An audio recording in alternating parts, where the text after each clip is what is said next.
Hello chaps and chappesses. Yes. Today we're going to talk about bees. Bees. Yes, bees. So I've been spending quite a lot of time working with bees. They're one of my favourite bits of Feed the Beast so far, no doubt about it. A lot of fun, very addictive. I get some great results and great rewards from spending time on them as well. So really awesome, something I'm going to keep on going with. But I'm going to try and talk you through all the basics of the bees, how to get started, how to get going, how to start producing cool bees, etc., etc. So where do we start? Let's start here. So these are the three basic machines that you're going to need to get yourself when you're working with bees. Without these three machines, you're not really going to be doing a whole amount of much. So definitely get these for yourself. So these three machines are hooked up to the MJ power, as you can see there, hooked up at the bottom, which comes through from back in the basement, as you would have seen in the last video. So let's talk about what they are. So this one here, this is a squeezer. This creates something called seed oil. So what you do with this is you put items that produce seeds into here, and that squeezes it down to seed oil, which you can then put into capsules, or you can put into cans or tins or whatever. So pumpkin seeds, wheat seeds, melon seeds, flax seeds, pretty much anything which has got seeds on it will let you squeeze here to create seed oil. Seed oil, very important in the whole bee process. You're going to need quite a lot of it, so good to get things going. Pumpkin farm is what I would recommend anybody who's going to be working with this, because each pumpkin produces 4 seeds. And with a decent sized pumpkin farm, you're going to have absolutely tons of seeds to do with whatever you need to do with. So I would recommend that. There may be other more profitable methods, but for now pumpkins is what I'm using primarily for this, so they're working well for me. So all you would do is you put your seeds in the left here, it would squeeze them into this canister here, you put some capsules into here and it creates the capsules. As you can see, I've got 5 seed oil capsules waiting just there. This thing here is a carpenter. Now you're going to need this to actually create your apiaries. Is it like that? Okay, yeah, something like that. So you produce an impregnated casing first of all, then that goes in the middle of a bunch of planks, and that creates an apiary. It needs seed oil to work, so all you would do is you pop one of your canisters in here, it will pop the seed oil into the tank, and then this carpenter could work. Again, as before, it needs the workings from the MJ power and to actually function and create your apiaries. This carpenter is also used to create these things, which are impregnated sticks, and you need these for creating all the special frames that you're going to use when you're breeding your bees, and we'll talk about frames in a second. So this is the two main things I've been using the carpenter for, is creating casings, creating the apiaries, and creating impregnated sticks for your frames. So that's its main function. There is probably again many more functions which I haven't used it for, but so far this is it. And the final of the basic machines is the centrifuge. What the centrifuge does is it takes the honeycombs, or whatever type of comb is produced by the bees that you're working on, and it centrifuges them into the actual items that come from the combs. So you get a lot of beeswax, you get honeydew, you get honey drop, you get silk wisps, and you get propolis. Let's take a look at this chest here and you'll see a bunch of the stuff. So you get watery propolis, silky propolis, phosphor, pollen, all sorts of things from centrifuging items. In fact, let's take this silky comb here just to show you how it works, since we have one there. So you pop it in there, it uses power, up it goes like that. Server is a little bit laggy this evening, so things aren't running particularly smoothly, but we'll get there, and boom, there you go, it's created some silky propolis. If you were then to centrifuge that again, it might create silk wisp. You've got a chance of it, it doesn't do it every single time. Silk wisp is used to create special beekeeper clothes called apiarist clothes. You need quite a lot of it though, so that's something for well down the line. So that's a centrifuge, basically a way to get items from the combs that the bees produce. The rain has gone off. I can turn the sound back up to a more reasonable level. There we go, perfect. So that's your basic bee machines. So you're going to need those when you're starting working with the bees. Definitely get those. Basics of breeding. So let's talk about how this basically works. Let's find ourselves. Yeah, use will do. Use will do fine. So Meadows Princess, Meadows Drone, right? So what happens is you have your apiaries, which you've made in your carpenter or you've found out in the world, however you've done it. You put a princess and you put a Meadows Drone here and here. They combine up to make a queen, like so. And you'll now see bees coming from that hive. So these little red bees here you can see, that's them coming from this one here. Now all bees need flowers of some type or other in order to function. They also have certain other traits, like whether it's nighttime, whether it's raining, whether they're underground and they can't see the sky. All this sort of thing can influence whether a bee can function or not. This bee here, it doesn't actually tell me what his flower is, but I think from Meadows he's just normal types of flower. So like this yellow flower or this red rose, that's the normal types of flowers.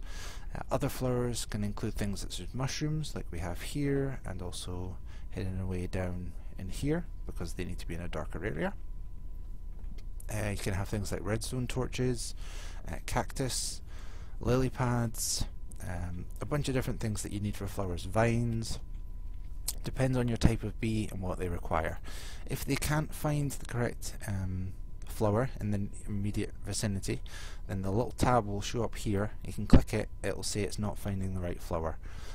Then it's up to you to either look at the various wikis or look in your Purist Data Bank or just experiment in order to find out how what flower these bees need in order to breed. So basically when this product bar goes all the way down, it takes some time, then you'll get some bees here, you'll get some produce and your new princess and some drones. One princess is always going to be one princess, so no matter however many bees are created here, you're only ever going to get one princess back. So the amount of princesses you collect out in the world, which you do by using one of these things, which is a scoop, and you'll find the beehives all over the place, you can't miss them. You basically use a scoop and you scoop the bees out of the beehive, and that's how you collect all your bees. So pretty much all what you see here is bees. These things are apiarist chests, and they hold, what is it, 25 per page? So yeah, 125 bees is what they hold. They don't hold anything else, they only hold bees. So I've kind of got my stuff a bit organised. It's a bit messy, it's certainly going to go through a lot more organisation than it is at the moment, that's for sure. But for now it's a good way of getting organised. So all my bees are basically stored in these boxes here. You can actually mark them private so that nobody else can get access. Shared, restricted, private, like so. So it's a good way to keep all your bees safe. So I've got everything locked down in private or in wooden chests, which people can't access anyway due to it being protected land. So basics of bees, chuck them through, they produce things for you and they create kids. You recycle them again, go again, produce more stuff, create more kids, etc, etc. And that's the basics. Now, how is that useful to anybody? Well, bees can create things which are useful. They can create honeydew, they can create pollen, you can create food from that, and all sorts of things. Once you start getting into what's called extra bees, which is an extra mod which is on the Feed the Bees pack, then those bees eventually can produce all your raw materials like iron and tin and copper and gunpowder and sugar and redstone and all the things that you could try and produce in the game. Well, not all the things, but quite a lot of the things can be produced via bees. It just takes a lot of breeding and a lot of cleverness in order to get there.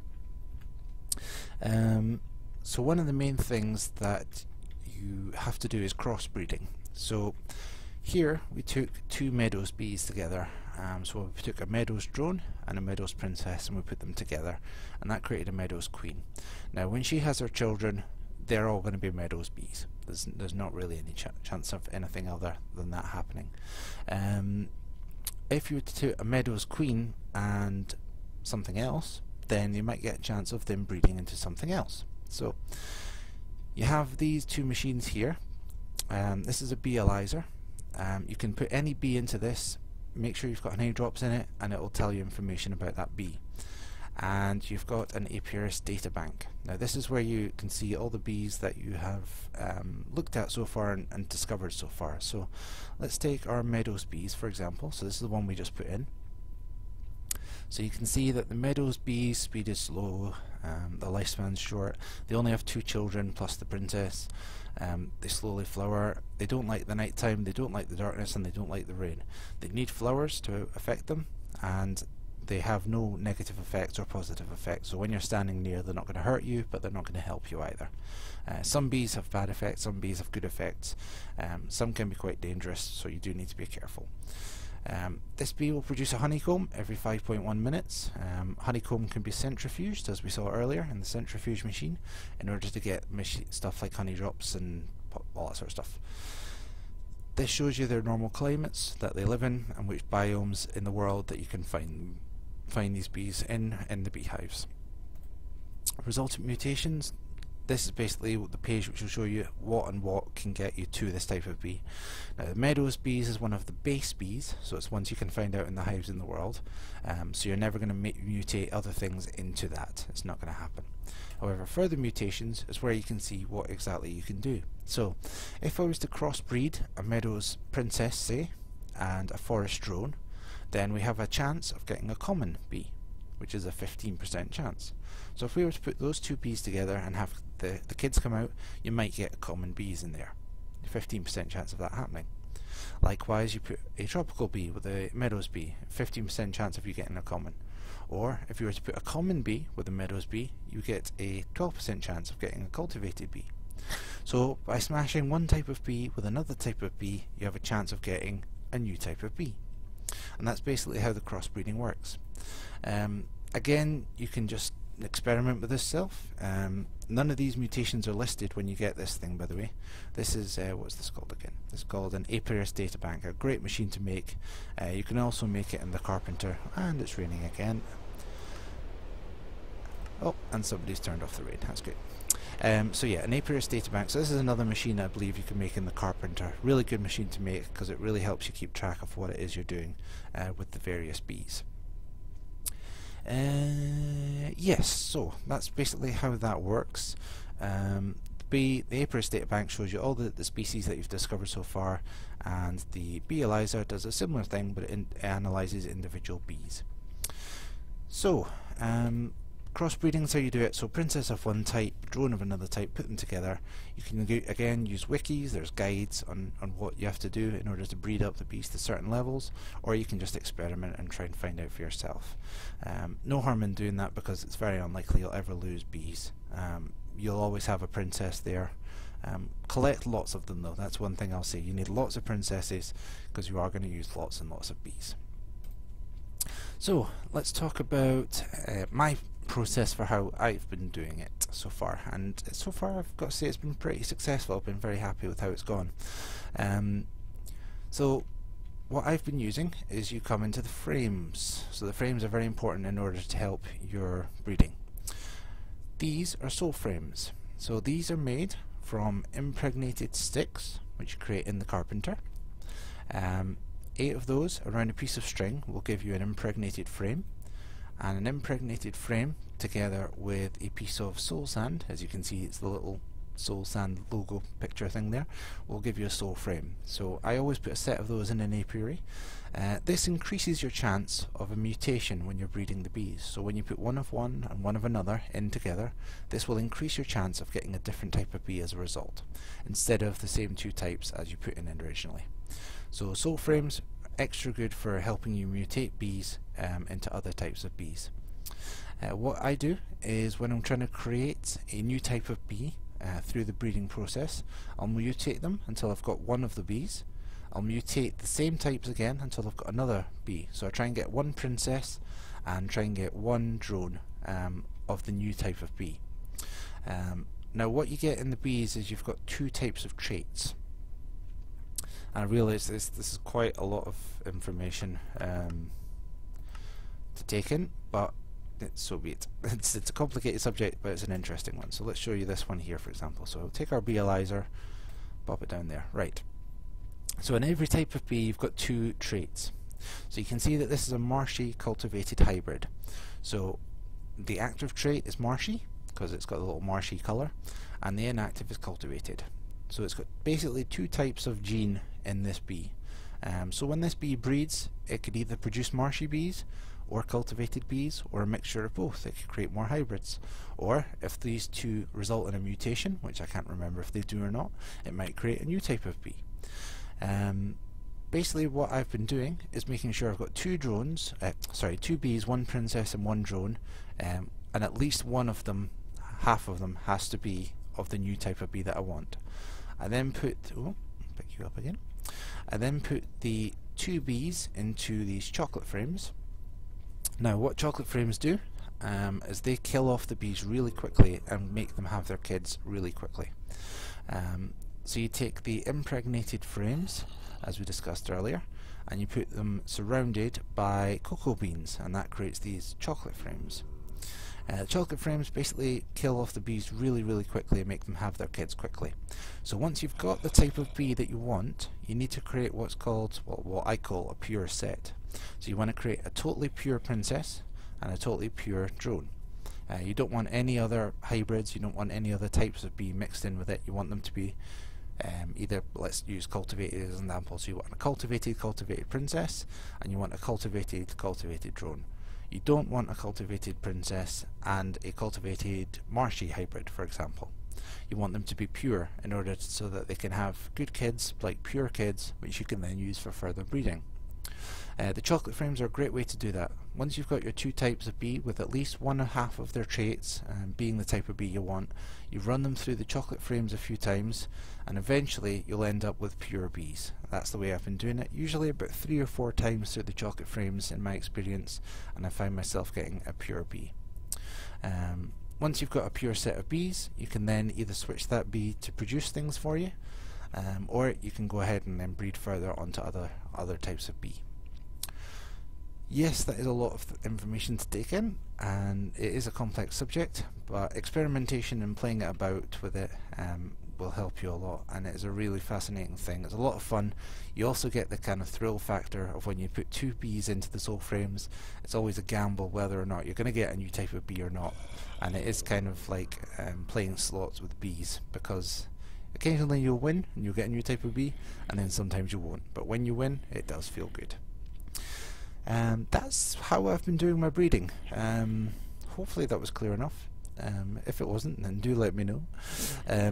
What I've then been doing, pushing these bees into kind of production mode. So when I've found some bees that produce things that I want, I'll put them into this kind of setup so that they constantly are producing things. Now we're going to use my ruby bees here as an example. So I bred some bees all the way up to the ruby level. So I've got ruby princesses and ruby drones. Now these are pure. They're not infected with anything else. They are pure ruby, pure. So what happens is when these are in the apiary, this bar will go all the way down to the bottom, and that means that's when they'll produce their kids, a new princess and a new comb, or combs or produce. Sometimes, depending on the type of bee, depends on how often you get a comb. Again, all that information is in the Purist Data Bank, so very important to get one of those. This is the autarkic gate that I showed you in the last video. So all this says is when there's items in the inventory, which is this bit here, pull out the items and take it down the bottom there, and we'll show you down here. So down here we have what's called Purist Pipes. So basically, again, they're kind of like sorting pipes or diamond pipes, but they're for bees. So what we've selected is white, can be any bees, and red can be anything. So you can see the white goes back up into the apiary. So when these bees die, the princess will come all the way down here, back into here, and then back up the top again. Likewise the drones, if they fit in this slot, if they're the same type of drone, then they'll go back in there as well. Anything else, any produce, any combs, will go along into the chest. So in the chest you see we've got a couple of ruby combs produced by the ruby bees. They make a lot of rocky combs, and any unwanted children that didn't fit in the apiaries, they end up in this chest as well. So that's basically how that works. That just cycles along permanently. I don't have to do anything with it. I just leave them. Oh, these ones might be about to die. If we could see it in action, it would be even better. Let's wait a few seconds and see if it happens. It's night time. They should still be working. Yes, they're working. There we go. So you see the bees are there. They got filtered out. There's the princess gone as well. So at the moment, no princess in the thing. We're waiting for it. So if we look around here, you can see the bees going round, like so. The ones that don't fit are getting fired off into the chest. However, the princess goes back up in here, and she starts the process all over again, and starts producing things for us all over again. So, simples. So basically that little setup will just constantly produce from the type of bee that you want, and obviously the type of bee that I'm wanting here is this ruby bee. I want a ruby bee because it produces these ruby combs, and guess what ruby combs gives you? Can you guess? Emeralds? No, rubies. So a tiny pile of ruby dust. You need 4 of these tiny piles of ruby dust to make a normal ruby dust, which you can then use in various recipes, especially in making chrome, which is the main reason why I want all the rubies. Yeah, so that's why I'm working on ruby bees. And I think that's all there is to say about that. Yes. So the last thing we need to look at here is these advanced machines. So now that you've got all the basics of the bee breeding, you have these advanced machines. What these can do is these can modify various things in the bees so that they work better for you. So the first thing you need when you're working with these machines generally is you need DNA, and that's produced by this machine, which is called a gene pool. Now all this does is this takes a bee and it produces DNA from it. I can take some bees just to show you this. Let's take these 6 ruby drones, we don't need these. In they go. So it's going to pop a bee in there, it's going to do its little graphical thing, and then if we take a look at this real quickly, because it's going to get pumped straight out into the tank, but there you go, so it's 2% full, and then it's pumped it out into here. And if we take a look at this, we'll see our tank filling up. I think it's 25 you get each time. No, it's 50 each time. Okay, so 50 each time from the DNA of a bee, and it's different between analysed bees and unanalyzed bees. So if you run them through this thing first, you'll get more DNA from them than if you don't. At this point I have so many, as you can see, so many drones here that I have no need really for anything. I just chuck them in here, I don't need to analyse them, I've got so many. So this is just a standard tank, same as we have for the oil, same as we have for the fuel. Nothing new or special about that. Just take a quick look around the bottom here. You'll see the DNA going down into the input valve, which is just there. I can't really see that, but it's just there. And then it comes out this valve here up into 2 of these machines here. The next machine we have is what's called an isolator. Now you put bees in here and it will collect traits from those bees into these serum vials. Now again, we'll take a ruby bee just as an example, like so, and pop it in here. So what it's going to do is it's going to take a random trait from this ruby drone, any one, it could be anything, and we'll find out what they are in a minute, and it will put it into this serum vial. Occasionally it will only fill 1 vial, occasionally it can fill up to, I think I've seen 4 once before, of these vials being filled from just 1 bee from various traits. Let's see what we get from this one. Shorter lifespan. So we only got 1 from that one. That's the way it goes sometimes. So shorter lifespan, basically that's the serum which says how long is this bee going to stay alive before it dies and has its kids. That's the one that says that. You can get things like nightness, you can get nightness? You can get things like nocturnal, you can get rainfall, you can get cave dweller, you can get production speed, you can get life length, which is that one. You can get biome tolerance, so like maybe you have bees who only want to work in the desert. You can get serums from them which will say, hey, they'll work in the desert, but also they'll work in something slightly colder. So that's what the serums are. They basically collect the various details from the bees and pop them into these things here. Let's go along the chain.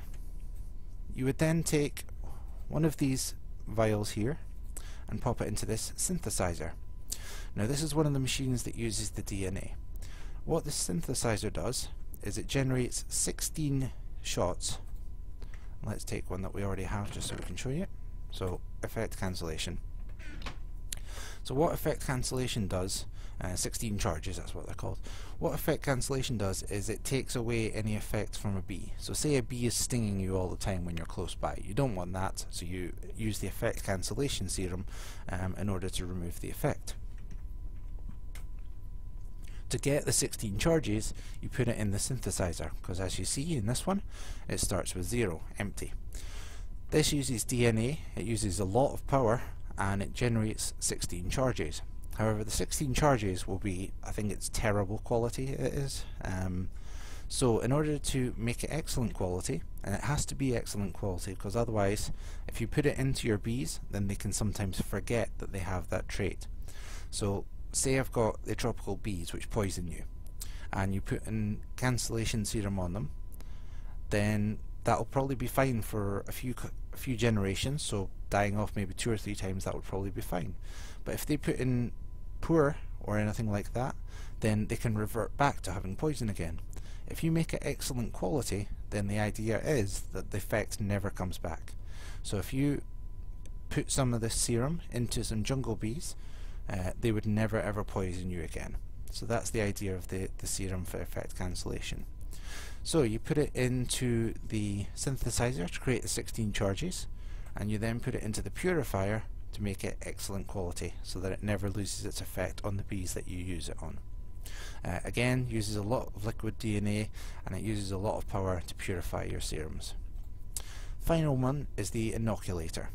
Now you put your 2 bees in here, your princess and your drone, so when you have your pure set, this is where you put them. You put your serum in here, and then this inoculator bar will go all the way along, and it will try and inoculate the bee. Sometimes it will take 2 or 3 charges to do 1 bee, sometimes it will only take 1. It's again a chance kind of thing. So whatever kind of effect or whatever kind of serum you're injecting or inoculating into your bees, that's where you put it. Again, lots of power used, bees into here, they'll get inoculated with your effect, and the bees will be changed because of it. This is a very powerful mechanic. I can actually go and put this one into the synthesizer just now because we need more of that. This is a very powerful mechanic because what it means is you can make your bees basically work at any time you want. So these ruby bees, for example, have been inoculated against rainfall, inoculated against the night time, and inoculated against darkness and living in caves. So they don't need to see the sky, they'll work through the rain and they'll work through the night. So basically these ruby bees will work 24/7 to produce things for me. And that's basically what you want. That is bees. This has been a very, very long explanation, I know, and I've covered a lot in a very short amount of time. There are lots of good guides on how to do the bees, and lots of help available on the internet, and indeed on the server as well. So feel free to ask people or to check around on the internet as well to find out the answers for any questions that you may have. So that's it for the bees. There is other things to it, like bigger houses called alvearies, which you can get for the bees, and you can see our meadows bee had her 2 kids here from earlier on. But yeah, there's more to bees. I'm definitely going to be doing more. This room is going to be expanding quite a lot. These bees are going to be organized a lot better, and that's all to be shown to you in a future time. So the final thing I'm going to show you in this video before we wrap up is trees. So along with bee breeding, there's also tree breeding, which can give you some new sets of trees or new types of tree wood. So we can see some of these types here. Yeah, funky. Basically, this is not a particularly complex system for the trees. There's nothing really you can do to influence it at this stage. All you have to do is plant a bunch of your standard vanilla trees, so the birch like this one, the spruce like this one, the oak, and the, what's the other one, jungle. So basically just plant a bunch of those outside your bees. The bees will try and pollinate or cross-pollinate the trees while they're working as well, and that means that you can get new types of wood from it. So you can see here, this is a new type of wood. This one over here, this is a new type of tree. And this one here, this is a cherry tree. This is a new type of tree as well.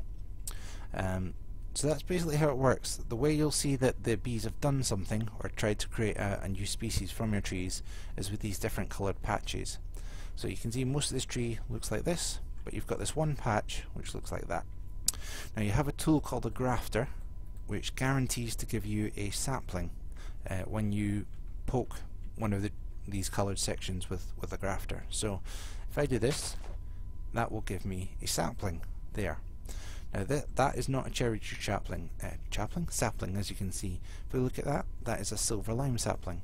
So not the same, it's mutated from a cherry tree into something else. Now this time the silver lime is actually right beside it, so it's not made a new species, but it has cross-pollinated. So that's basically it for that. You'll see the damage on the grafter went down from what it was before. You can get these Thorium Grafters, which are part of Thaumgraft. And these you can enchant. The only thing that they can be enchanted with is repair, which means they automatically repair themselves when used. So if I go and use it on, here we are here. So you can see again, that's looking different to the rest of the tree. Pop. You'll see it got damage and it repaired itself using the aura in the atmosphere as part of Thaumgraft. We'll do it again so you can just keep an eye on the damage indicator on it. If I can find another mutated section somewhere. Oh, here we are. So watch the damage on the icon. Pop, pop, it repaired itself.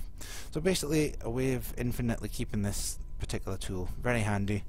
These things, cheap to make, they're only one piece of bronze and 2 sticks, but they wear out after 4 or 5 goes. This thing lives pretty much forever once you've researched it, so very handy. So that's it for trees. I mean, once you get new species, you stick them beside the new species and the old species, and they constantly mutate. And I think there's about 10 new types of wood you can get from this. But it's something you can't really influence, so you just stick them near your bees, keep checking it once in a while, plant the new saplings when you get them, and that's pretty much it for that. So that is it for this very long and explanation-ish video. So I hope you enjoyed, and if you learned something, that's great. Hopefully I didn't speak too quickly through it, but there was a lot to cover, so I did my best. If you've got any questions or queries, please do leave them in the comments and I will be happy to try and answer them, especially in the way that I kind of develop my own bees.